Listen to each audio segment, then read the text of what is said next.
Bonsoir, shalom, Dieu vous bénisse abondamment au nom de Jésus. Merci d'être là, que la grâce de Dieu soit sur vous en ce jour, que la bénédiction de Dieu soit sur vous en ce jour.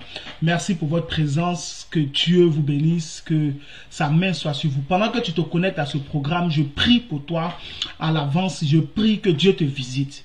Je prie que pendant ce message, Dieu t'apporte une réponse claire à une question que tu as, à une préoccupation que tu as, que Dieu t'accorde une réponse claire, une réponse précise à un souci, à une préoccupation. Si tu es malade, que tu suis ce programme, je prie que tu sois guéri, que cette maladie disparaisse de ton corps. Si tu as un blocage financier, je prie que Dieu débloque, n'est-ce pas, ton problème et que tes finances à partir de ce programme-là soient totalement restaurées. S'il y a un problème dans ton foyer, s'il y a un problème dans ton travail, quel que soit le domaine dans lequel tu as besoin que Dieu fasse un miracle, pendant ce programme, que Dieu manifeste sa gloire dans ta vie, que Dieu manifeste sa gloire dans ta vie, que Dieu manifeste sa gloire dans ta vie, qu'il y ait une réponse précise à ta question, qu'il y ait un exaucement précis à ta prière, que Dieu change ton père, que Dieu change ta mère, que Dieu visite ton mari, que Dieu visite tes enfants, que Dieu visite ton épouse, que Dieu visite tes partenaires en affaires, que Dieu visite tes études. Je prie que pendant que tu es dans sa présence, quelque chose se passe dans ta vie. Tu es béni, attends-toi un miracle, attends-toi une restauration, attends-toi un rafraîchissement par la puissance du Saint-Esprit. Reçois la grâce de Dieu en ce jour au nom de Jésus-Christ de Nazareth. Amen. Dieu te bénisse abondamment. Merci pour votre présence. Nous prions et nous commençons notre programme. Père, je te rends grâce. Je lève ton Saint-Nom. Je te suis reconnaissant parce que je sais que c'est toi qui nous unit et qui nous amène devant toi. Ô Dieu vivant, manifeste ta gloire dans la vie de tes enfants, dans la vie de ton peuple. Et que personne n'ait mis ce temps à part pour rien. Glorifie-toi et démontre que c'est toi le Fils de Dieu. Au nom de Jésus. Amen. Dieu te bénisse abondamment. Dieu te bénisse abondamment. Prends ta Bible dans le livre de Jean, Jean chapitre 18, verset 10. Prends ta Bible dans le livre de Jean, Jean chapitre 18, verset 10. Jean chapitre 18, verset 10. Jean chapitre 18, verset 10. Jean chapitre 18, verset 10. Je fais la lecture. Simon-Pierre, qui avait une épée, la tira, frappa le serviteur du souverain sacrificateur et lui coupa l'oreille droite. Ce serviteur s'appelait Malchus. Simon-Pierre, qui avait une épée, la tira, frappa le serviteur du souverain sacrificateur et lui coupa l'oreille droite. Ce serviteur s'appelait Malchus. Le thème sur lequel je prêche brièvement en ce jour s'intitule Malchus, virgule, un roi sans gloire. Malchus, virgule, un roi sans gloire. La Bible dit en Jean chapitre 18, verset 10, que Simon-Pierre a tiré son épée et il a coupé l'oreille à un homme. Et la Bible précise deux choses importantes. La Bible nous donne deux informations importantes relatives à cet homme-là. Il faut savoir que tout ce qui est écrit n'a pas été écrit au hasard. Le Saint-Esprit pousse à chaque fois, a poussé à chaque fois ses rédacteurs pour donner certains détails et ne pas donner d'autres. Donc chaque détail que la Bible donne, quand tu lis la Bible, chaque détail que les Écritures donnent ont une révélation, contiennent une information spirituelle, une information céleste dont on a besoin pour pouvoir avancer. Ici, il s'agit de quoi? Il s'agit du jour de l'arrestation de notre Seigneur Jésus-Christ dans le jardin de Gethsémani. Il y avait des soldats, il y avait Judas Iscariote, il y avait des huissiers qui sont venus. Mais il y avait aussi un homme. La Bible dit que Pierre a tiré son épée et Pierre a coupé l'oreille droite de cet homme-là. Comment cet homme s'appelait? La Bible précise deux choses importantes. Premièrement, la Bible dit que cet homme était le serviteur du souverain sacrificateur. Deuxièmement, la Bible dit il s'appelait Malchus. Pourquoi, premièrement, on nous dit qu'il était le serviteur, le souverain sacrificateur? Déjà, sachez que serviteur, vous pouvez remplacer par esclave. Quand vous lisez dans d'autres versions, on vous donne esclave. Il était l'esclave du souverain sacrificateur. Maintenant, pourquoi on nous donne cette information-là? À cause de son nom, on nous dit que cet homme qui a eu l'oreille coupée par Pierre s'appelait Malchus. Point. Et ça s'arrête là. Ensuite, on passe à autre chose. Pourquoi la Bible nous donne, pourquoi le Saint-Esprit te donne-t-il le nom de cet homme et te précise l'événement qui lui est arrivé? C'est simple. Parce que Malchus signifie roi ou mon roi. Malchus tiré de l'hébreu Melech, qui signifie roi ou mon roi. Donc, cet homme qui a eu son oreille droite coupée par Pierre s'appelait roi ou mon roi. Donc, c'était un roi qui était dans le jardin de Gethsémani pour aller arrêter un autre roi. Un roi qui s'est joint à d'autres personnes pour aller arrêter un autre roi. Malchus avait sur sa vie une grande destinée. Un roi ne peut pas se retrouver avec des gens qui s'en vont faire n'importe quoi. Un roi ne peut pas se retrouver avec des personnes qui s'en vont arrêter un autre roi. Ce n'était pas sa place. Qu'est-ce que Malchus faisait là? Malchus avait sur sa vie une grande gloire, une grande destinée. Malchus était promis à un grand avenir. Il s'appelait roi. Il s'appelait mon roi. Car Malchus signifie roi. Le Malchus signifie mon roi. Il n'avait pas sa place là. C'est pourquoi le Saint-Esprit précise qu'on lui a coupé l'oreille. Et en plus, le Saint-Esprit donne son nom pour dire ce n'est pas ta place. Qu'est-ce que tu fais là? Tu es un roi. Malchus normalement devait avoir un trône, un royaume. Malchus en principe devait avoir un palais. Malchus en principe devait avoir un trône. Malchus en principe devait avoir une couronne sur sa tête. Malchus devait avoir des serviteurs et des servantes. Malchus devait avoir toute une gloire. Il devait être riche. Il devait être multimilliardaire. Malchus devait avoir une grande renommée. Mais au lieu de ça, il n'était que l'esclave du souverain sacrificateur. Quelqu'un qui avait sur sa tête une telle bénédiction. Quelqu'un qui portait un tel nom. Quelqu'un qui avait une telle destinée était réduit à être l'esclave du souverain sacrificateur. Cela n'est pas la volonté de Dieu. Beaucoup de personnes aujourd'hui ont sur leur tête des bénédictions. Tu m'écoutes certainement, tu sais que tu es appelé à une grande destinée dans le domaine de la musique, dans le domaine du ministère, dans le domaine des affaires, dans le domaine du sport, peu importe le domaine. Tu sais toi-même que tu es appelé à une grande destinée, mais tu te retrouves à être quelqu'un comme un roi sans gloire. Malchus était un roi sans gloire, quelqu'un qui portait une grande étoile, quelqu'un qui avait un grand nom, quelqu'un qui avait une grande image, quelqu'un qui était respecté dans le ciel. Mais cet homme-là, il n'était que l'esclave du souverain sacrificateur et il s'est retrouvé à perdre son oreille droite que Jésus, par sa miséricorde, lui a redonné plus tard pour dire un roi ne peut pas avoir une seule oreille. Mais le Saint-Esprit t'interpelle par cette partie pour dire que beaucoup de personnes aujourd'hui sont dans cette même situation-là. Tu n'es pas ce que tu vaux. Tu n'as pas ce que tu mérites. Tu n'es pas là où tu dois être. Tu n'as pas la position que réellement tu devrais avoir. Tu te retrouves aujourd'hui à être comme un roi, mais un roi sans gloire. Parce que tu portes un grand nom. Tu es enfant de Dieu. Parce que tu as de belles idées. Tu es intelligent. Parce que tu es belle. Parce que tu es beau. Parce que tu as des capacités. Parce que tu viens même certainement d'une famille où tu as des hommes, tu as des personnes bien placées. Tu as un carnet d'adresses lourd, chargé. Mais tu ne vois pas le fruit de tout cela. Tu ne vois pas le fruit de tout cela. Rien de tout cela n'arrive dans ta vie. Quand tu fais des rêves, quand tu as des songes, ce sont de grandes visions que tu as.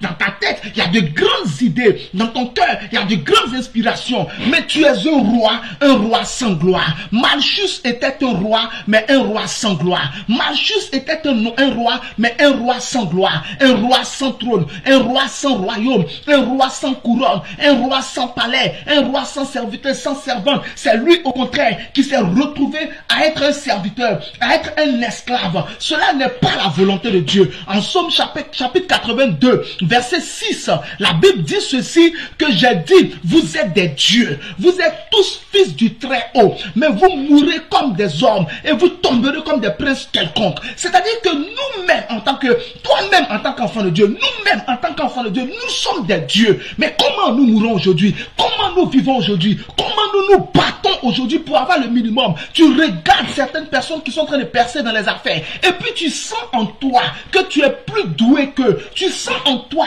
que tu as plus de capacité qu'eux, mais aucune gloire ne vient à toi. C'est à cause de toi que le Seigneur m'a envoyé en ce jour pour libérer ce message. J'ai dit, vous êtes des dieux, vous êtes tous fils du Très-Haut, mais vous mourrez comme des hommes, vous tomberez comme des princes quelconques. Je prie pour toi, tu ne seras pas un roi sans gloire, tu ne seras pas une reine sans gloire, tu ne seras pas un roi sans gloire, tu ne seras pas une reine sans gloire. Quand Dieu nous a fait, il nous a fait à son image et à sa ressemblance. Genèse chapitre 1 verset 27, il nous a fait à son image et à sa ressemblance. Genèse chapitre 1 verset 26. Mais nous sommes des dieux, mais comme aujourd'hui beaucoup de dieux, beaucoup de petits dieux, beaucoup d'enfants de Dieu qui sont maltraités par des démons. Beaucoup d'enfants de Dieu sont maltraités par des maladies. Beaucoup d'enfants de Dieu sont maltraités par la pauvreté. Beaucoup d'enfants de Dieu sont maltraités par des problèmes qui ne finissent pas. Parce qu'ils sont des rois dont on ne voit pas la gloire. Donc on ne le respecte pas. Dans ta famille, on ne te respecte pas parce qu'on ne voit pas ta gloire. Dans ton travail, on ne te respecte pas parce qu'on ne voit pas ta gloire. Dans le milieu social où tu es, on ne t'accorde pas d'importance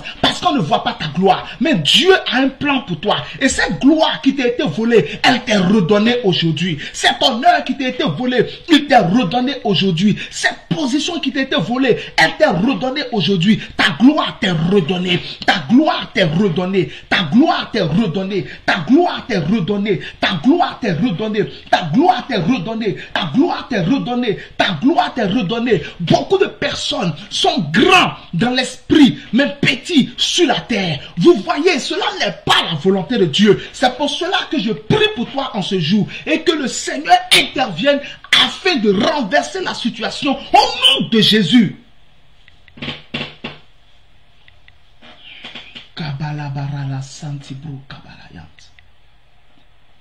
La Bible dit en Ecclésiaste, Ecclésiaste chapitre 10 verset 7. Ecclésiaste chapitre 10 verset 7, il dit, j'ai vu des esclaves sur des chevaux et des princes qui marchaient sur terre comme des esclaves. Ecclésiaste 10 verset 7. J'ai vu des esclaves sur des chevaux et des princes qui marchaient sur terre comme des esclaves. Vous voyez comment c'est renversé? Quelqu'un a renversé ta destinée. Quelqu'un a pris ton cheval et il t'a donné sa terre. Là où lui doit marcher pour te servir, c'est là que lui, il t'a pris, il t'a positionné et toi tu le sers. Toi tu marches sur terre comme un esclave alors que tu es un prince et tu dois être sur le cheval. Aïe. C'est pas la volonté de Dieu. Aucun enfant de Dieu n'est appelé à être un esclave. Aucun. Aucun enfant de Dieu n'est appelé à être un esclave. Ce n'est pas sa parole. Galates chapitre 3 verset 23 dit, vous êtes fils de Dieu par la foi en Jésus-Christ. Par la foi en Jésus-Christ, vous êtes fils de Dieu. Par la foi en Jésus-Christ, vous êtes fils de Dieu. Tu n'es pas n'importe qui. Hein? Des esclaves qui sont assis sur les chevaux. Et puis des princes qui marchent à terre. Comme des esclaves. C'est ce que la Bible dit. Comme des esclaves. C'est-à-dire que la vie de l'esclave là a été donnée au prince. Je prie au nom de Jésus pendant que tu m'écoutes. Tout échange de destinée qui s'est fait sur toi, où on t'a donné la vie d'un esclave et on t'a pris ta vie de prince, ta vie de princesse pour la donner à un esclave, aujourd'hui, je renverse l'échange et tu récupères non seulement ta vie de prince, mais aussi ton cheval et tout ce qui est à toi. Au nom de Jésus-Christ de Nazareth. Regardez la vie de Lot. Lot, le neveu du grand Abraham. En Genèse chapitre 13, verset 1 à 2, la Bible dit Abraham était très riche. Très riche. Regardez le neveu d'Abraham. Il est mort dans une caverne après avoir enceinté ses 2 filles. Genèse chapitre 19, verset 30 à 38. Lot, mort malheureux. Il a perdu sa femme qui s'est transformée en une statue de sel. Un roi sans gloire. Lot a été un roi, mais un roi sans gloire. Il y a des gens aujourd'hui qui ont des oncles qui sont bien placés. Tu as des oncles qui sont bien placés. Un seul coup de fil de leur part et ta destinée change. Mais ils ne font rien pour toi. Des tantes qui peuvent changer ta destinée. Un seul chèque et tout est basculé. Mais ils ne font rien pour toi. Beaucoup de rois sans gloire. Ce n'est pas la volonté de Dieu. Ce n'est pas la volonté de Dieu. Akabalabara. Prenez le cas de Judas. Judas Iscariote. Judas Iscariote qui a marché avec Jésus, avec Dieu lui-même. Qui a entendu la voix originelle et qui a vu les puissances originelles. Judas qui a mangé et qui a bu avec Dieu, avec sa majesté, qui a vu sa face sans jeûner, sans prier, sans intercession, gratuitement. En Matthieu chapitre 27, verset 3 à 5, on te dit Judas est allé se pendre. Hey! Il est mort comme un malheureux. Il est mort comme n'importe quoi. Alors que il était promis à un bel avenir. Un autre roi sans gloire. Mais pendant que tu me suis, cela n'est pas ton partage. Tu ne mourras pas sans ta gloire. Tu ne mourras pas sans être rentré dans ta destinée prophétique. Avant que tu quittes cette terre, tu n'as pas le droit de mourir pauvre. Tu n'as pas le droit de mourir modeste. Tu n'as pas le droit de mourir à peu près. Tu n'as pas le droit de mourir célibataire sans enfant. Tu n'as pas le droit de mourir stérile. Tu n'as pas le droit de mourir dans l'anonymat total. Tu n'as pas ce droit-là. Je décrète dans ta vie que ta gloire t'est restituée.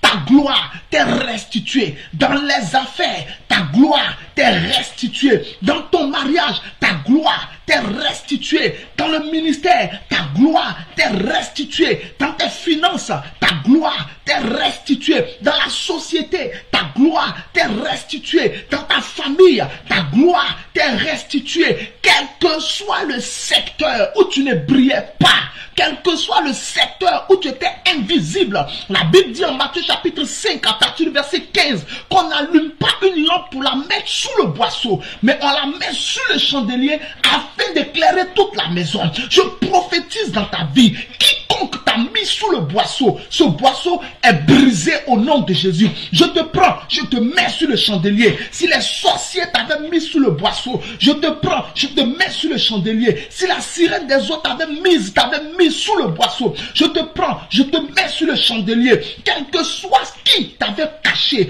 quel que soit qui t'avait couvert, quel que soit qui voulait éteindre ta lumière, à partir d'aujourd'hui, à partir de ce soir où tu entends ma voix, à partir de ce jour où tu entends ma voix, tu es sur le chandelier et tu brilles. Tu es sur le chandelier et tu brilles. Matthieu chapitre 5 verset 13, il dit vous êtes le sel de la terre. Matthieu chapitre 5 verset 14, il dit vous êtes la lumière du monde. Proverbe chapitre 4 verset 18, la Bible dit que les sentiers du juste sont comme une lumière resplendissante dont l'éclat va croissant jusqu'au milieu du jour. Tu ne seras plus jamais dans l'anonymat. Dans ta carrière, tu ne seras plus dans l'anonymat. La promotion est à ta porte. Dans tes affaires, les contrats et l'argent sont à ta porte. Là où tu es, Dieu t'élèvera. Dieu t'élèvera. Tu ne seras pas un roi sans gloire. Au nom de Jésus-Christ de Nazareth.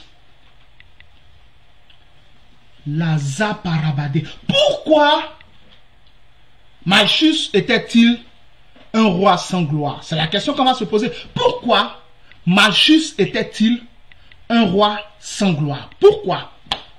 Numéro 1, écris.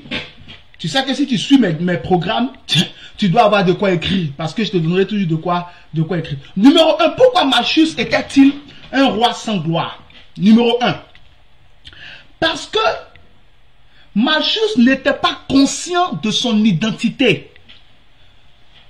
Numéro 1, parce que Malchus n'était pas conscient de son identité. Écoute-moi attentivement. Ta manière de vivre montre si tu es conscient de qui tu es ou si tu n'es pas conscient de qui tu es.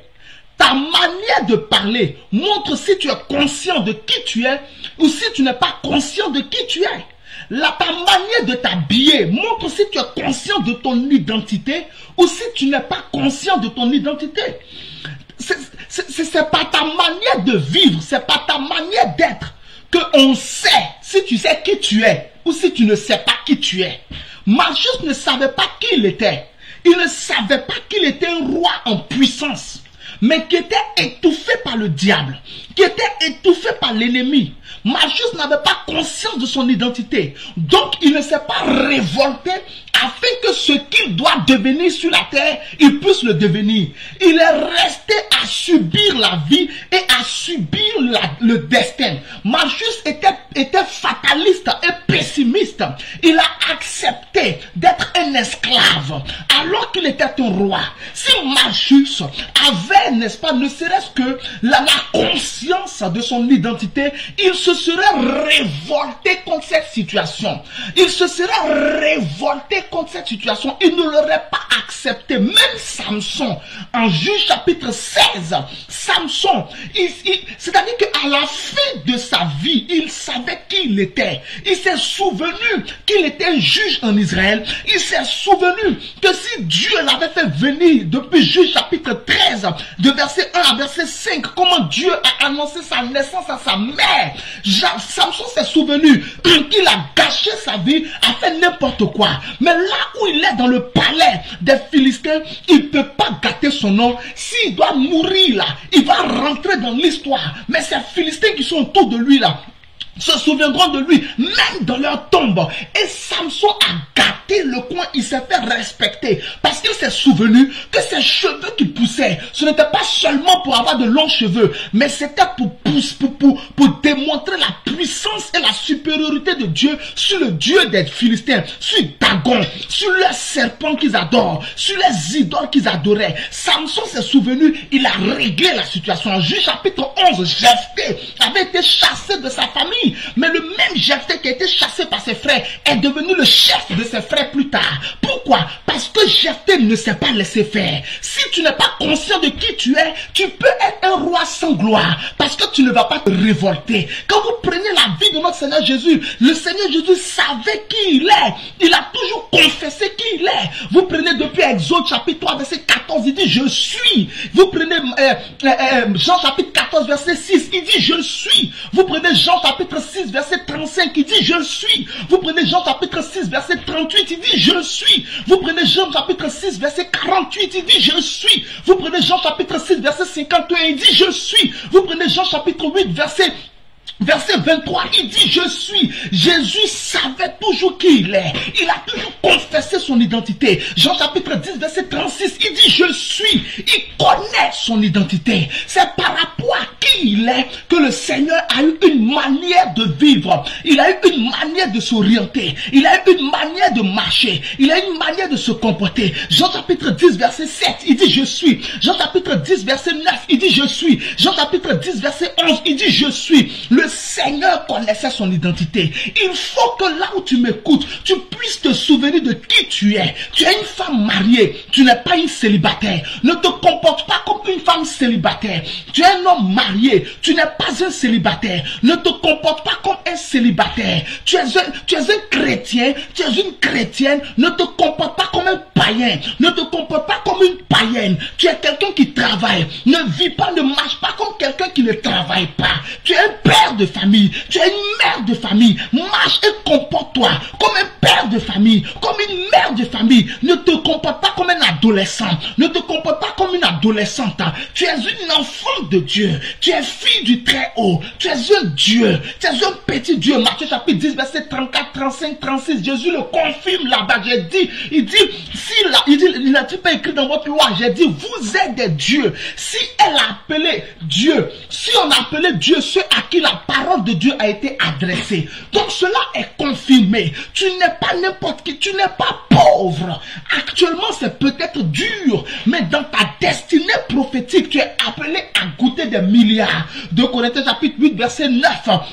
La Bible dit clairement, vous savez quelle est la grâce de notre Seigneur Jésus, qui pour vous, de pauvres, de riches qu'il était, s'est fait pauvre, afin que par sa pauvreté, vous soyez enrichis. Il ne s'agit pas pour toi d'oublier qui tu es. Quand tu es au milieu des gens dehors, souviens-toi de qui tu es. Quand tu parles avec tes collègues, souviens-toi de qui tu es. Quand tu parles avec des frères en Christ, quand tu parles avec des sœurs en Christ, fais tout en fonction de qui tu es. C'est par rapport à ce que tu es que tu dois parler. Ton langage dépend de ta personnalité. Tes habits dépendent de ta personnalité. Quand une femme qui est mariée s'habille nue, elle est stupide. Elle n'a pas conscience qu'elle est mariée. Parce qu'une femme mariée doit conserver son corps pour son mari et pour son Dieu. C'est parce que certaines personnes ne connaissent pas leur identité. C'est pour cela qu'ils boivent l'alcool. C'est pour cela qu'ils fument. C'est pour cela qu'ils se droguent. C'est parce que certains chrétiens ne savent pas qui ils sont. C'est pourquoi ils ne prient pas. C'est pourquoi ils ne jeûnent pas. C'est pourquoi ils ne lisent pas la Bible. Parce que si tu as conscience de qui tu es, tu vas te révolter par rapport à ton état actuel. Mais tu vas utiliser les outils que Dieu donne pour exprimer ta révolte. Akayaba de Baza, la prière, le jeûne, la parole de Dieu. Tu vas commencer à vivre différemment. Tu vas marcher dans la sanctification. Tu vas travailler correctement. Tu vas travailler sérieusement. Tu ne vas pas négliger ce qu'on te confie, que ce soit à l'église, que ce soit dans ton travail séculier, quel que soit le domaine, que ce soit dans les business. Tu vas aspirer à la qualité parce que tu sais qui tu es, parce que tu sais où tu vas, parce que tu sais qui t'appelle, parce que tu sais d'où tu viens et parce que tu sais où tu veux finir. Tu sais quelle identité tu veux laisser à tes enfants, tu sais quel nom tu veux laisser à tes enfants, tu sais quel héritage tu veux laisser à ce monde, tu sais quelle marque, quelle empreinte, quelle cicatrice tu veux imposer à ce monde, à ton monde, à ta région, à ta ville, à ta famille, à ton village, à ton continent. Il ne peut pas.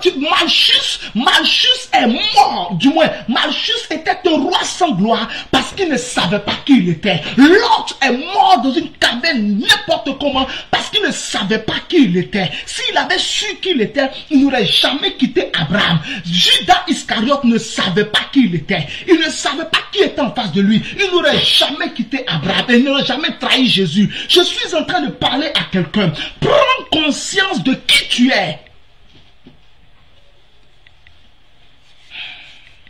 En 2 Samuel chapitre 1 verset 19,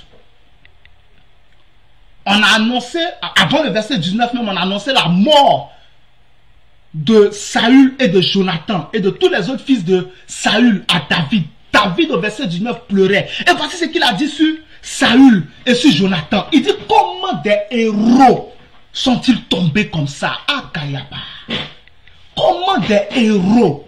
La manière dont Saül est mort, David a eu mal. Un héros ne meurt pas comme ça. Jonathan était un grand homme, comme un prince d'Israël. Peut-il mourir comme ça? C'est parce que Saül, même de son vivant, ne savait pas qui il était. C'est pourquoi il s'est laissé emporter par son impatience, par sa désobéissance et par une vie charnelle qui l'a conduit à la décadence. Mais pendant que tu entends ma voix, tu n'auras pas la même fin que Saül au nom de Jésus. David a pleuré, ça lui a fait mal. Comment Saül peut mourir comme ça? Ce n'est pas la volonté de Dieu. S'il te plaît, souviens-toi de qui tu es. Même si sur cette terre, ton père est pauvre, même si sur cette terre, ta mère est pauvre, même si tes parents ne sont pas connus, à partir du moment où tu es vivant et tu es un enfant de Dieu, Toi, tu peux donner un nom nouveau à ta famille. Toi, tu peux donner une identité nouvelle à ta famille. Tu peux donner une orientation nouvelle à ta famille. En Luc chapitre 15, verset 17, je me souviens de ce que le fils prodigue, vous connaissez l'histoire du fils prodigue. Luc chapitre 15, verset 17, la Bible dit le fils prodigue est rentré en lui-même. Il a regardé au verset 16, les porcs qui mangeaient mieux que lui. Et lui, il était devenu tellement galéré, tellement pauvre, tellement rien, qu'il priait, il intercédait pour que les porcs laissent des miettes afin que lui mange des animaux. Au verset 17, quand il est rentré en lui-même et puis s'est souvenu de son identité, il dit c'est foutaise. Chez mon père, hey, les mercenaires, c'est-à-dire les ouvriers qu'on emploie là, ils ont du pain en abondance. Et puis moi, je suis ici, en train de mourir de faim. C'est une insulte. C'est une injure. Au verset 18, il dit, je retournerai vers mon Père. Je veux parler à quelqu'un ce jour. Retourne vers Dieu. Parce que toute la valeur de ton identité se trouve en lui. Toute la valeur de ta personne se trouve en lui. Sois conscient de qui tu es. Ta gloire se manifeste par rapport à ton attitude, par rapport à ton comportement, par rapport à tes orientations, par rapport à tes résolutions, à tes décisions, à tes actions. Mais tout cela est motivé et sponsorisé par ton identité. Les chiens se comportent comme les chiens. Les maîtres se comportent comme les maîtres. C'est ce que je vais te montrer. Un chien s'assoit comme un chien. Mais un maître s'assoit. Il ne s'assoit pas comme un chien. Il s'assoit comme un maître. Malchus n'était pas conscient de son identité. C'est pourquoi il était esclave. Et il a accepté d'être esclave. Il ne faut pas accepter. N'accepte pas ce qui ne t'arrange pas.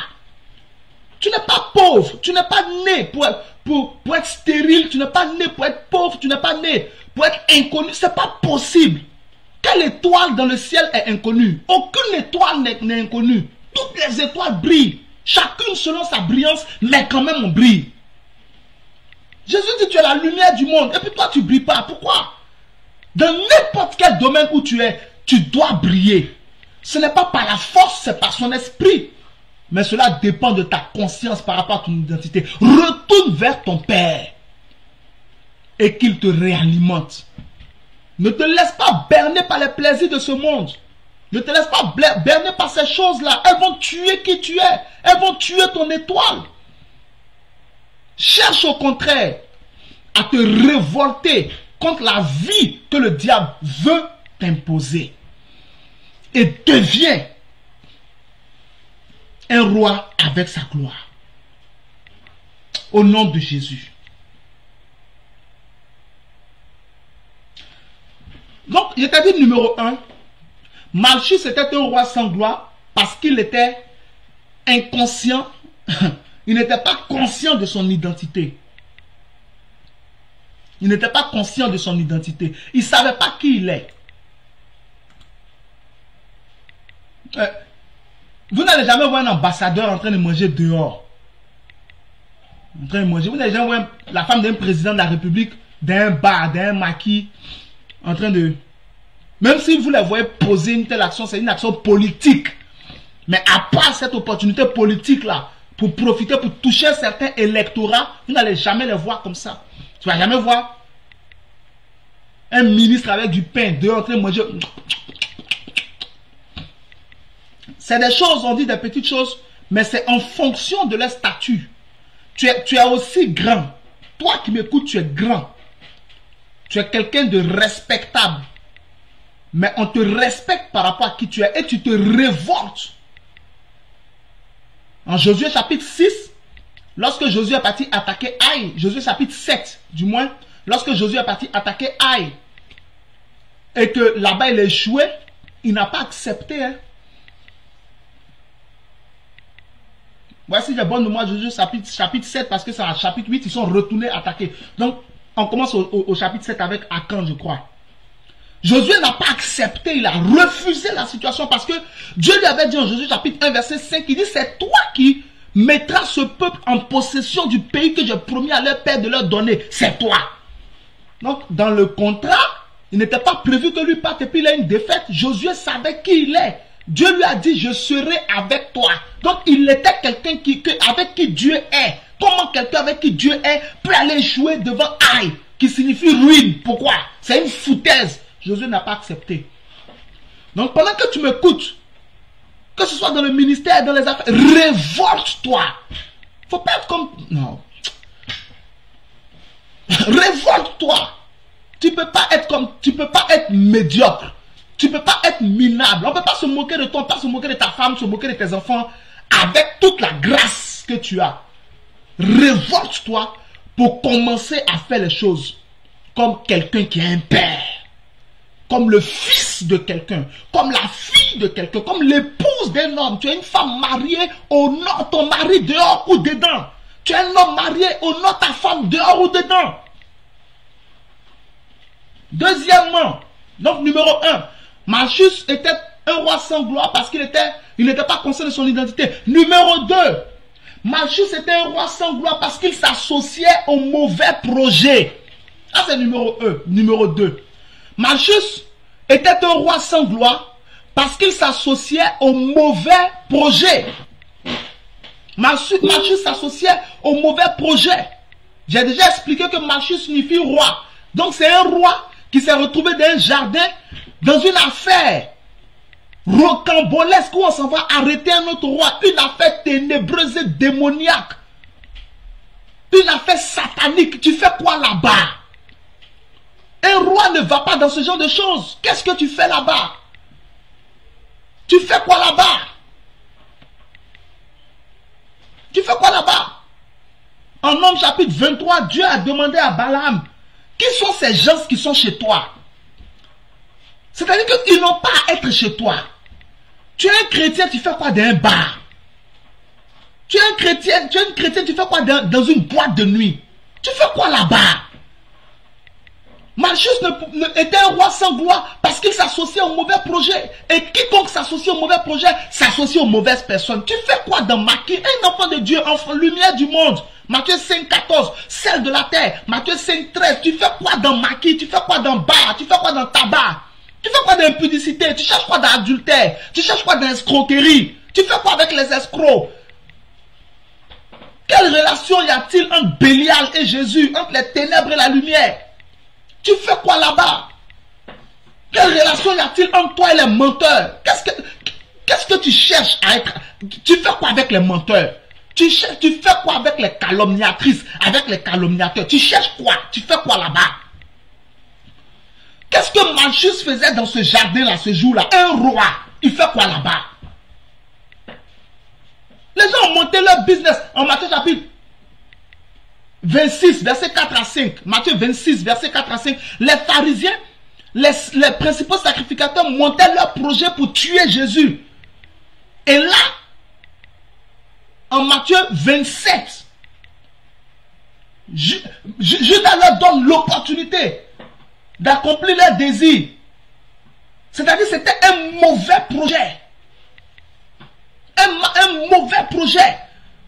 Jésus a appelé ça, c'est l'heure des ténèbres. Toi, Malchus, tu fais quoi là-bas? Des chrétiens qui gâtent leur nom. Vous marchez avec des gens indignes.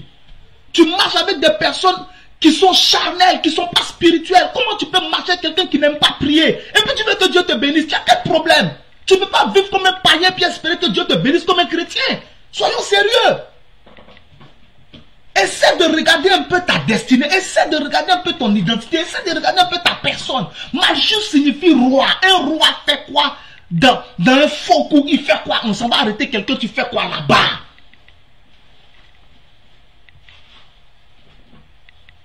En Genèse chapitre 13, au verset 9, Lot, le neveu d'Abraham, a commencé à montrer un comportement bizarre.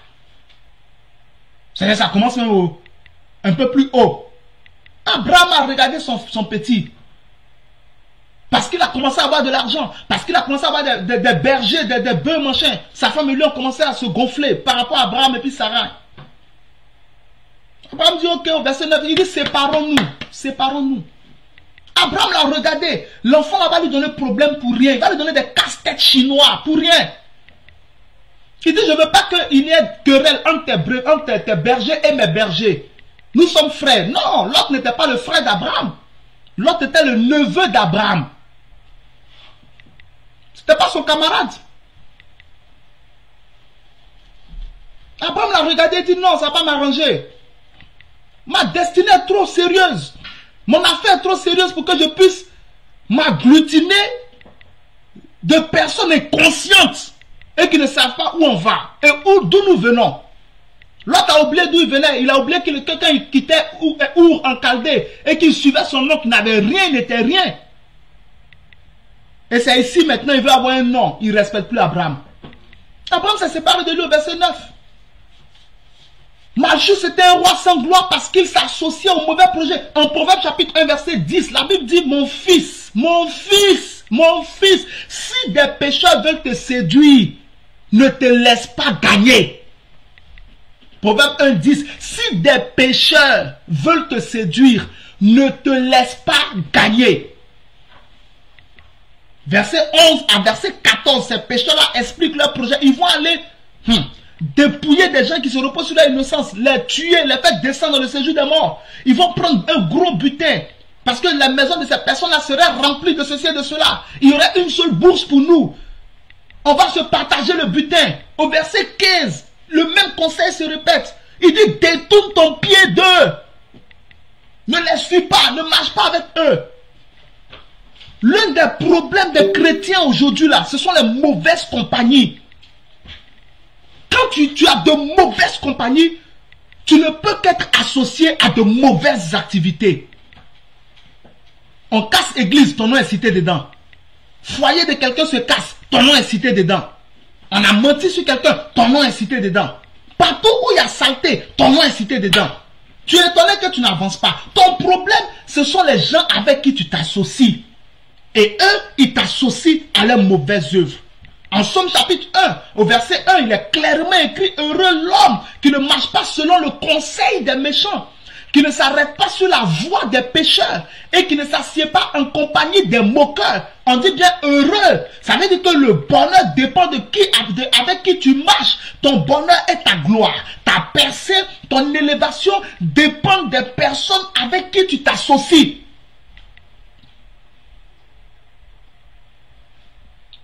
En fonction de avec qui tu marches, on sait qui tu vas devenir. Heureux l'homme qui ne suit pas le conseil des méchants. Lui, il a déjà commencé à être heureux. Quand les méchants lui donnent conseil, il dit non, je ne suis pas. C'est confirmé par Proverbe 1, 10.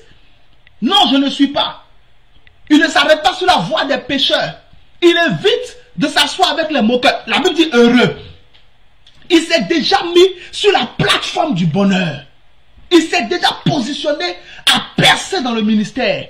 Il s'est déjà positionné à percer dans les affaires. Il s'est déjà positionné à réussir dans les études. Il s'est déjà positionné à réussir dans son foyer. Il est déjà heureux parce qu'il il ne s'associe pas aux mauvaises personnes. Mais comme les chrétiens aujourd'hui ont des amis impudiques, comment vous pouvez trouver un chrétien qui a son meilleur ami qui est un païen? Tu n'as quel problème? Il est païen, toi c'est ton meilleur ami. Un Christ là. D'ailleurs, même affaire de meilleur ami au 21e siècle, là, ça n'existe plus. Mais toi, comme tu cherches meilleur ami, on va t'aider à avoir meilleur ami. Un Christ dans l'église, tu n'as pas trouvé meilleur ami. C'est dehors. Mon ami d'enfance, mon pote, ma camarade d'enfance, on a grandi ensemble. Elle est païenne, toi tu es chrétienne. Qu'est-ce que vous avez en commun? Tu es étonné que tu n'avances pas. Malchus faisait quoi là-bas? C'est la question que le Saint-Esprit nous pose souvent. Tu fais quoi là? Tu fais quoi là? Il a posé la même question à Élie. Élie, tu fais quoi ici? Tu fais quoi ici? Tu fais quoi ici? Il a posé la question 2 fois à Élie. Tu fais quoi ici? Tu es chrétien. Tu fais quoi dans le maquis? Tu fais quoi dans les tabacs? Tu fais quoi dans les bars? Tu fais quoi derrière les petites filles? Tu fais quoi derrière les hommes mariés? Les gens te prennent pour aller les aider à faire n'importe quoi. Vous prenez 1 Corinthiens chapitre 5 verset 11. La Bible est claire sur le genre de personne qu'un enfant de Dieu ne devrait pas fréquenter. 1 Corinthiens 5, 11. La Bible dit clairement, ce que je vous écris maintenant là, c'est de ne pas avoir de relation avec quelqu'un qui se disant frère. Avec quelqu'un qui se disant frère est débauché, est idolâtre, est cupide, est ravisseur. Vous ne devez même pas manger avec une telle personne. Il est outrageux. C'est ce que Paul dit. Faites attention. Faites très attention. Malchus était un roi sans gloire parce qu'il s'associait au mauvais projet.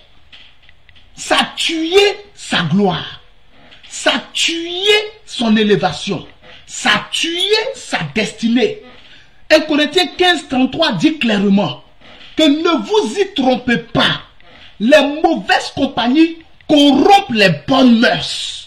Les mauvaises compagnies corrompent les bonnes mœurs. Quand vous lisez dans d'autres versions, on dit ne vous laissez pas tromper. Ayakataba, ne vous laissez pas tromper. Ne laisse pas quelqu'un te convaincre que si tu as des amis pécheurs, c'est pas grave, c'est tout ça l'amour. Ce n'est pas l'amour, c'est de la stupidité. Ton étoile va être noyée dans les ténèbres. C'est dans toute sa puissance que la Bible t'a dit que les mauvaises compagnies corrompent les bonnes mœurs. Pourquoi la Bible ne te dit pas que les bonnes mœurs changent les mauvaises compagnies? Il faut faire attention. Fais attention. Malchus, son nom signifiait roi. Un roi sans gloire. Pourquoi? Parce qu'il s'associait au mauvais projet. Quelqu'un dit il est un chrétien, mais il n'aime pas prier. Ne marche pas avec lui. Quelqu'un dit il est un chrétien, il n'aime pas lire la Bible. Tu ne dois pas marcher avec lui. Quelqu'un dit il est un chrétien, il n'aime pas la présence de Dieu. Tu ne dois pas marcher avec lui. Quelqu'un dit il est chrétien. Quelqu'un dit elle est chrétienne. Il ou elle est mariée, ne peut pas respecter son mari, ne peut pas honorer sa femme, il ne peut pas prendre soin de ses enfants. Il veut vivre comme un païen, ne marche pas avec lui. Cherche à réussir avec Dieu. Cherche à percer afin d'être un bon modèle pour d'autres personnes, des personnes plus conscientes. Et si lui, plus tard, il veut te rejoindre, il va te rejoindre. Abraham n'a pas hésité à se séparer de son propre neveu, parce que ce dernier qu'il est allé délivrer même, n'est même pas venu lui dire merci, mais s'est éloigné de lui quand même. Et elle est allée à Tsoa, puis dans une caverne, pour aller mourir là-bas comme un malheureux et pondre des enfants qui sont ammonites et moabites à partir de ses propres filles. Alors qu'Abraham était parti le secourir après qu'une première fois, il lui avait fait un faux coup. Il ne faut pas confondre les choses. Malchus était un roi sans gloire parce qu'il s'associe à un mauvais projet. Jésus a dit à Judas, ce que tu fais là, fais-le vite, quitte ici, va-t'en, va-t'en. La Bible dit clairement que Satan était rentré en Judas. Satan est rentré en Judas. Jésus dit, va-t'en, va-t'en, va-t'en. Avec tout ce que je vous ai montré, tout l'amour que j'ai manifesté pour toi. Toi, c'est toi qui décides de me trahir. Go, go, go, go, go. Va-t'en, va-t'en, va-t'en. Judas est parti. Après, Jésus a donné des mystères sur la Sainte Seine, dans le dos de Judas. Donc, pendant que tu m'écoutes, commence à réfléchir réellement sur le genre de discussion dans lesquelles tu mets ta bouche. Le genre de causerie auquel tu participes. Le genre de personnes que tu fréquentes qui sont dans ton entourage. Tu es appelé à avoir une grande destinée. Cela fait partie de l'esprit de l'alliance. Tu ne peux pas être un roi, tu ne peux pas être une reine et puis avoir pour amis des personnes qui n'y accordent pas de valeur. C'est ce que la Bible appelle les moqueurs. Mais là où tu m'écoutes, quel que soit l'endroit où tu suis ce programme, je prophétise et je prie pour toi au nom de Jésus-Christ de Nazareth. Tous les faux amis qui sont dans ta vie, tous les tueurs de destinée, toutes les tueuses de destinée, tous les noircisseurs d'étoiles, toutes les noircisseuses d'étoiles qui sont dans ton entourage et qui peuvent te faire rétrograder, qui peuvent te faire perdre ta position en Christ et te faire rater ta gloire. Aujourd'hui, que Dieu vous sépare. Aujourd'hui, que Dieu vous sépare. Aujourd'hui, que Dieu vous sépare. Au nom de Jésus-Christ de Nazareth. Thank you, Holy Spirit. Troisième raison pour laquelle Malchus était un roi sans gloire. Il t'a dit, la première raison, c'est que Malchus n'était pas conscient de son identité. La deuxième raison, c'est que Malchus s'associait aux mauvais projets. Et la troisième raison pour laquelle Malchus était un roi sans gloire, c'est parce que Malchus était victime d'une malédiction familiale. Suis-moi attentivement. En Jean chapitre 18, verset 26, la Bible dit que un des serviteurs du souverain sacrificateur, parent de celui à qui Pierre avait coupé l'oreille dans le jardin, parent de celui à qui Pierre avait coupé l'oreille, un des serviteurs du souverain sacrificateur, parent de celui à qui Pierre avait coupé l'oreille. Ça veut dire que Malchus avait, non seulement lui-même Malchus, qui s'appelait roi, était esclave du souverain sacrificateur, mais il avait un de ses parents aussi, qui était esclave comme lui, du souverain sacrificateur. C'est-à-dire qu'il y avait une malédiction familiale sur la famille de Malchus. Ils ont une grande destinée, mais ils ne deviennent rien dans la vie. Eux tous, le plus haut poste qu'ils pouvaient obtenir, c'était d'être esclaves du souverain sacrificateur. Alors que, selon leur destinée, selon leur étoile, les souverains sacrificateurs lui-même devaient composer avec eux.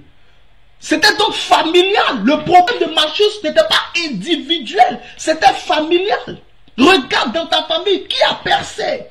Regarde dans ta famille qui est devenu millionnaire, qui est devenu milliardaire. Regarde, analyse dans ta famille qui est stable dans son foyer, qui réussit dans les études. Beaucoup de familles sont sous des malédictions. Il y a des situations qui ne sont pas dues à nos propres faiblesses. Il y a des résultats dans nos vies qui ne sont pas dus à nos propres manquements. Il y a des conséquences que nous subissons qui ne sont pas dues à notre laxisme. Souvent tu te bats dans la vie. Souvent tu ne te laisses pas faire, tu es sérieux, tu vis dans la sanctification, tu pries, tu cherches la face de Dieu, tu jeûnes, mais les choses n'avancent pas. Tu ne sais pas d'où vient le problème. La troisième raison peut t'aider à mieux cibler tes prières, à mieux orienter tes prières. Malchus était victime d'une malédiction familiale, d'une manipulation familiale.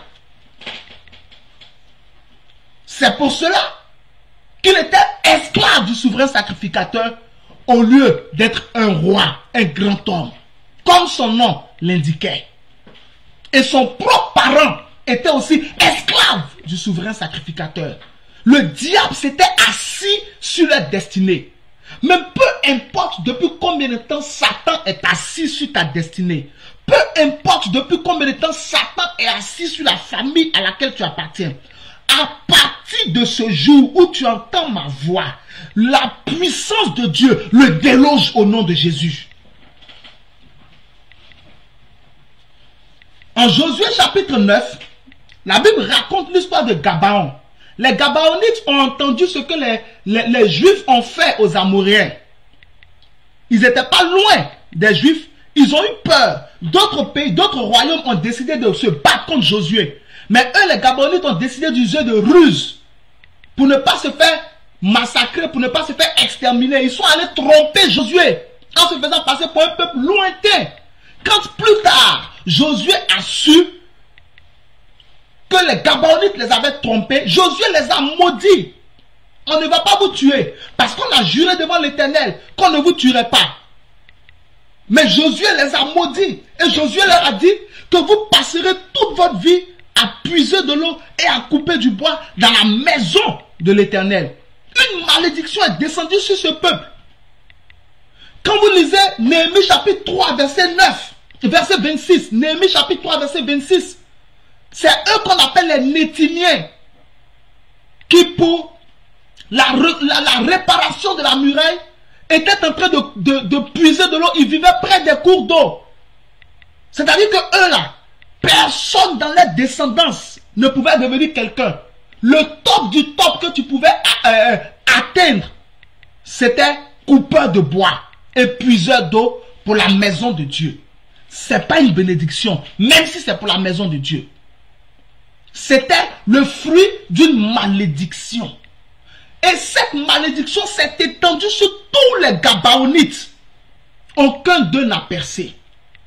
Il y avait aussi ce même problème de malédiction sur Nazareth. Souvenez-vous de ce que Nathanaël a dit à Philippe lorsque Philippe lui a dit: nous avons trouvé le Messie, celui au sujet de qui Moïse a écrit, Jésus de Nazareth. Qu'est-ce que Nathanaël lui a dit? Peut-il venir quelque chose de bon de Nazareth? Nazareth était un territoire sec, un village sec. Il y avait une malédiction. Le top que tu pouvais être à Nazareth, c'était menuisier. C'est ce que Joseph était, il est mort menuisier.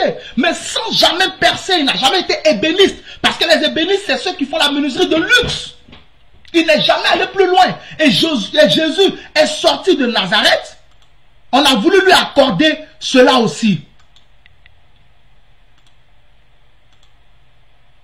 On a voulu lui accorder cela aussi. Donc il y a beaucoup de personnes comme ça.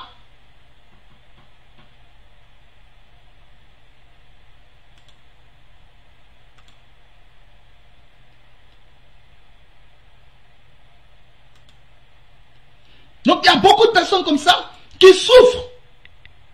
Pas parce qu'elles-mêmes, elles sont nulles, mais à cause d'une manipulation satanique sur une famille. Tu peux peut-être aujourd'hui victime d'une telle chose. C'est pour cela que dans ton travail, tu n'arrives pas à percer. On promeut tes collègues, mais toi, c'est comme si on ne te voit pas. On promeut les gens de la même promotion que toi, mais toi, on ne te voit pas. Des personnes avec qui tu as fait l'école, qui aujourd'hui sont éminentes. Des personnes qui sont aujourd'hui massives. Mais toi, on ne te voit pas. On ne sait pas qui tu es, tu n'avances pas. Tu es toujours au même stade. Cela peut être dû à une malédiction familiale, à un esprit qui s'étend depuis tes pères et qui descend sur vous et qui agit. Regarde la vie de tes frères. Il y a des personnes qui vont de divorce en divorce, pas parce qu'elles sont mauvaises, mais à cause d'une manipulation familiale, à cause d'un lien héréditaire négatif et démoniaque. Il y a des personnes qui n'arrivent pas à se marier, qui n'arrivent pas à enfanter. Des personnes qui, malgré leurs investissements, l'argent ne vient jamais à cause d'une manipulation. Regardez Malchus. Comment Malchus a-t-il fait pour être jusqu'au stade du souverain sacrificateur?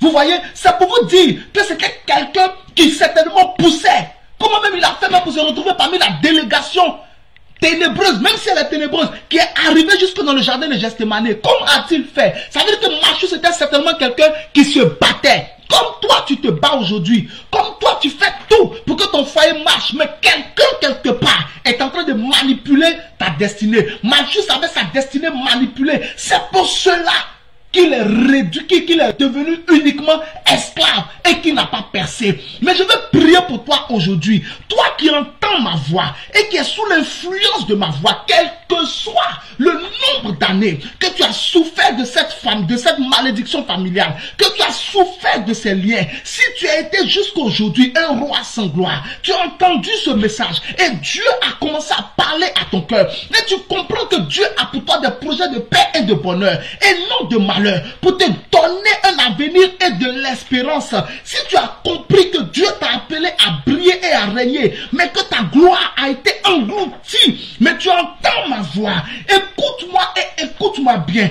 À partir d'aujourd'hui, quelle que soit la malédiction qui parle contre toi, quel que soit l'autel familial qui a parlé et qui parle contre toi, quels que soient les démons de famille qui parlent contre toi, que ce soit de ton côté maternel, que ce soit de ton côté paternel, quel que soit l'esprit qui a travaillé et qui a fait tourner les gens en rond, même s'ils ont fait tourner ton père en rond, même s'ils ont fait tourner ta mère en rond, même s'ils ont fait tourner tes frères en rond, même si toi-même ils t'ont fait tourner en rond jusqu'à aujourd'hui, à partir d'aujourd'hui, au nom de Jésus-Christ de Nazareth, cette expérience s'arrête dans ta vie. Cette expérience s'arrête dans ta vie. Cette expérience s'arrête dans ta vie. Cette expérience s'arrête dans ta vie.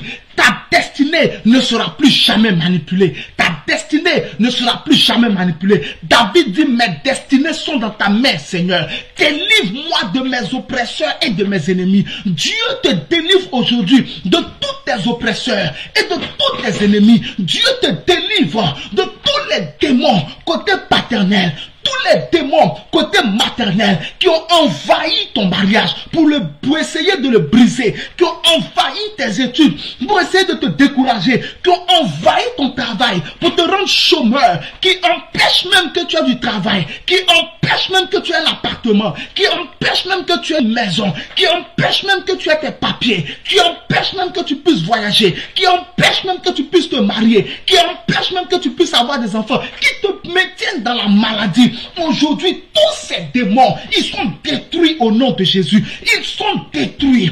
Ils sont détruits. Ils sont détruits. Ils sont détruits. Des manipulations. Rends tes efforts vains. Rends ton travail vain. Rends ta technicité, ton intellectualisme, tes réflexions, ton expertise vaine, tes relations ne te servent à rien parce que des esprits quelque part travaillent contre toi. Des esprits quelque part manipulent les gens qui peuvent t'aider et les gens changent. Ils te font des promesses, ils ne tiennent plus leurs promesses parce que quelqu'un les manipule. À partir de ce jour, cette expérience s'arrête. Cette expérience s'arrête. Cette expérience s'arrête. Cette expérience s'arrête. Dieu délivre ta destinée. Dieu délivre ta gloire. Dieu délivre ton identité. Dieu délivre ton nom. Tu ne seras plus malade. Cette maladie est chassée. Si c'est l'asthme, il est chassé. Si c'est le diabète, il est chassé. Si c'est l'onchocercose, elle est chassée. Si c'est la pneumonie, elle est chassée. Si c'est le rhumatisme, il est chassé. Si c'est la paralysie, elle est chassée. Quelle que soit la maladie, l'insuffisance rénale, la stérilité, des maladies de peau, des maladies de reins, des maladies de colonne vertébrale, des maladies qui ont été déposées sur ton corps, des maladies de cerveau, des maladies dans les yeux. Comment dans une famille, tout le monde peut avoir des problèmes d'yeux, tout le monde porte des lunettes. C'est une malédiction. Aujourd'hui, cela est brisé.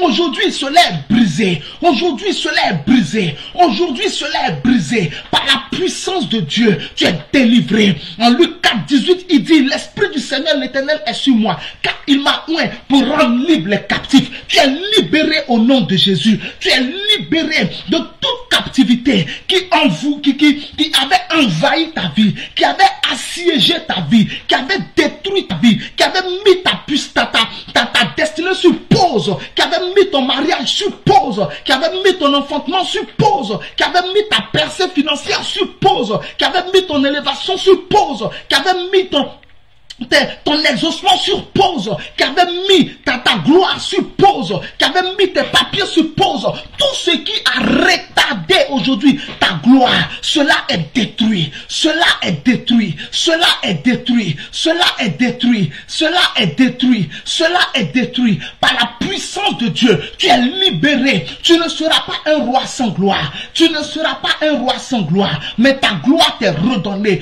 Dieu te restaure. En Joël chapitre 2, il dit, toutes les années qu'ont dévoré le gélec, le gazam, le asile, la sauterelle, que mon armée que j'en veux contre vous, toutes ces années sont restaurées. Je déclare la restauration dans ta vie. Je déclare la restauration dans ta vie. La restauration sur le plan financier, la restauration sur le plan marital, la restauration sur le plan humain, la restauration sur le plan professionnel, la restauration sur le plan des affaires, la restauration sur le plan social, la restauration dans tous les domaines, dans ta vie spirituelle. Ta vie de prière est restaurée, ta vie de jeûne est restaurée, ta vie de lecture et de méditation de la parole de Dieu est restauré à partir d'aujourd'hui. Le zèle que tu avais pour Dieu, qui te dévorait, qui te poussait à évangéliser, qui te poussait à distribuer des tracts dans les rues, qui te poussait à parler de Jésus, qui te poussait à travailler sérieusement dans la maison de Dieu et qui avait été mis sur pause par le diable. Aujourd'hui, ce zèle est restauré. Dieu te restaure. Dieu te restaure. Dieu te restaure. Aujourd'hui, ta gloire t'est donnée au nom de Jésus. Malabarabalakanti brakantu brazanti. Rekatabalakante rosakatabra. Ekwataka la seka le bramba la zenti bronti karande. Ekota kasaka palapare la barapale. Ekuramakate brakintu la santi. Rekuta kasaka le barasenti. Ekaropa kate brasa ala kate bralabatinto. Merci Seigneur. Que Dieu te bénisse au nom de Jésus. Je prie pour toi. Que la grâce de Dieu parle pour toi. Que la faveur de Dieu parle pour toi. Que la puissance de Dieu parle pour toi. Tout ce que j'ai déclaré sur toi, reçois-les. Et Dieu se manifestera dans ta vie au nom de Jésus. Je vais prier pour quiconque est malade. Si tu es malade, mets la main là où tu as mal. Et si tu es un parent, si tu as une connaissance qui est malade, tu peux mettre son nom en commentaire. Même si je ne dis pas son nom, la puissance de Dieu trouvera cette personne là-bas et Dieu la visitera au nom de Jésus. Psaume 107, verset 20 dit, il envoya sa parole et les guérit. Matthieu 21, 14, des boiteux approchaient du Seigneur, des aveugles dans le temple, il les guérit tous. Donc Jésus est là pour guérir. Actes chapitre 14, verset 9 à verset 10. Pierre et Paul dit au monsieur, lève-toi, Jésus te guérit. Il a été guéri à chapitre 3. Cet homme paralytique à la belle porte a été guéri par la prière. Donc, si tu es malade, mets la main là où tu as mal. Jésus te visite pour te guérir. Et si tu es un parent, tu es un proche qui est malade, mets son nom en commentaire et Dieu le visitera. Il sera guéri par la puissance du Saint-Esprit. Je prie au nom de Jésus, quelle que soit la maladie qui est dans ton corps, Père Saint, visite tes enfants. Toi qui dis en Jérémie chapitre 33 verset 6, je leur donnerai la guérison. Je leur donnerai la santé. Je les guérirai. Seigneur, donne la santé à tes enfants. Donne la guérison à tes enfants. Libère-les de tout leur fardeau. Toutes les maladies qui les frappent, quelle que soit la zone de cette maladie, de leur tête jusqu'à la plante de leurs pieds, de ta tête jusqu'à la plante de tes pieds, tu es guéri au nom de Jésus. Le feu du Saint-Esprit te visite et consume toute germe de maladie et toute maladie présente dans ton corps. Tu es délivré de l'asthme, tu es délivré du diabète, tu es délivré de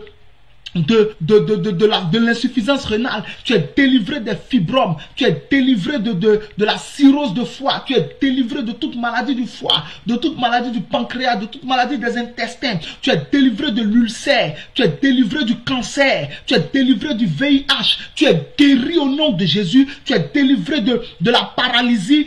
Un côté paralysé, tu es guéri au nom de Jésus. Quelle que soit la partie de ton corps que le diable avait affecté, Jésus te guérit aujourd'hui. Jésus te délivre aujourd'hui et tu es guéri pour toujours au nom de Jésus-Christ de Nazareth. Amen. Tu as écouté ce message, tu dis je veux revenir à mon Père. Tu dis évangéliste, je veux me réconcilier avec Dieu. Je veux faire la paix avec le Seigneur.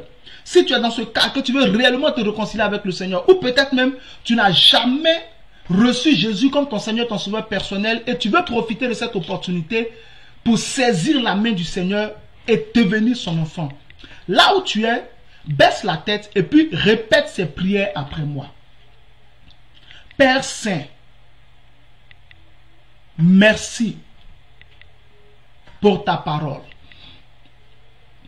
Merci d'avoir envoyé Jésus mourir sur la croix à ma place. Pardonne-moi tous mes péchés. Efface-les par le sang de ton Fils. Jésus, je te reçois comme mon Seigneur et mon Sauveur personnel. Deviens le gardien de mon âme et le berger de ma vie. Écris mon nom dans le livre de vie et efface-le du livre de la mort. Amen. Je prie pour toi. À partir d'aujourd'hui, tu iras toujours de l'avant. Tu n'iras pas en arrière. Dieu te placera toujours à la tête. Tu ne seras pas à la queue. La grâce de Dieu est suffisante dans ta vie. Tu es béni au nom de Jésus. Amen. Dieu vous bénisse abondamment. Dieu vous bénisse. Nous avons terminé notre message. Nous avons terminé la prière. Je vous remercie d'avoir tous été présents. Que Dieu vous bénisse. Je veux juste passer. Oh là là, merci beaucoup mon fils. Ok, tu vois, j'allais passer l'annonce. Prière demain sur Skype de 21h à 22h. Donc, la première annonce que je passe, c'est que j'ai créé un groupe de prière pour tous ceux qui veulent prier. Et ne partez pas avant la prière de fin. Je passe 2 annonces, nous prions pour la fin, nous partons. Tous ceux qui veulent se développer dans la prière. Tu as envie de prier, mais tu es seul. Tu n'arrives pas à prier seul. Tu sais même pas comment prier. Tu veux réellement apprendre à prier. Tu veux grandir dans la prière. Si tu m'entends, si tu es là, écoute cette annonce. J'ai créé un groupe de prière sur Skype. Un groupe de prière sur Skype. Donc demain par exemple, mercredi. Donc nous avons commencé le mercredi dernier. Mercredi demain, de 21h à 22h, nous aurons la prière. Donc si tu veux prier, je t'encourage à nous rejoindre.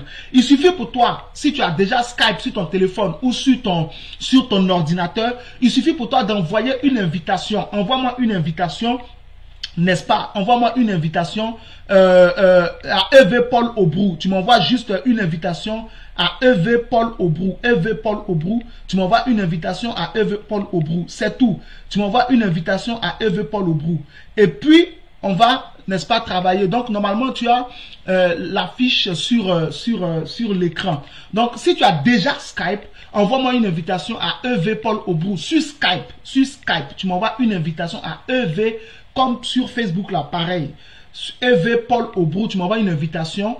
Je vais t'ajouter au groupe et on va prier ensemble. Je t'encourage à prier parce que le secret, c'est la prière. Le secret avec Dieu, c'est la prière. Donc, viens, rejoins-nous. Et puis, nous allons prier. Demain, nous avons la prière de 21h à 22h. Normalement, vous avez la fiche du groupe sur votre écran. Demain, nous avons, n'est-ce pas, la prière de 21h à 22h. De 21h à 22h. Donc, rejoins-nous demain, s'il te plaît, pour qu'on puisse prier ensemble, pour qu'on puisse prier ensemble, pour qu'on puisse prier ensemble, pour qu'on puisse prier ensemble. Donc, rejoins-nous demain rapidement. Si tu n'as pas encore Skype, installe, télécharge. Ne néglige pas ce qui peut t'aider. Merci beaucoup mon fils. Ne néglige pas ce qui peut t'aider. Ne négligez pas ce qui peut vous aider, ce qui vient pour vous soutenir. Donc, le groupe de prière sur Skype, vous voyez l'affiche sur votre écran. Le groupe de prière sur Skype, c'est Luc 181. En référence à Luc 18:1, où Jésus dit, il leur adressa une parabole pour montrer qu'il faut toujours prier et ne point se relâcher. Donc, envoie-moi, si tu as déjà Skype, envoie-moi une invitation sur Skype à EV Paul Aubrou. Tu envoies à EV Paul Aubrou. Je vais t'ajouter au groupe. Demain, nous avons la prière de 21h à 22h. Si tu n'as pas encore Skype, installe Skype sur ton téléphone ou sur ton ordinateur. Et puis, fais comme j'ai dit. Et puis, nous allons prier. Tu as besoin de prier. Ne rigole pas avec. Ne néglige pas ça. Dieu te bénisse. Deuxième annonce que j'ai à faire, c'est que au fur et à mesure, nous sommes en train de nous organiser pour passer du profil, du simple profil là, à la page. Donc, j'ai déjà créé une page qui est EV Paul Aubrou. Certains parmi vous avez déjà aimé la page, vous êtes déjà abonné. Donc je vous encourage à suivre les activités sur la page parce que au fur et à mesure, nous allons basculer toutes nos activités sur la page. Là où je vous parle, je suis en direct simultané et sur mon profil et sur la page. Donc au fur et à mesure, nous allons basculer sur la page. Les meilleures vidéos, les meilleurs directs, les meilleures qualités seront sur la page.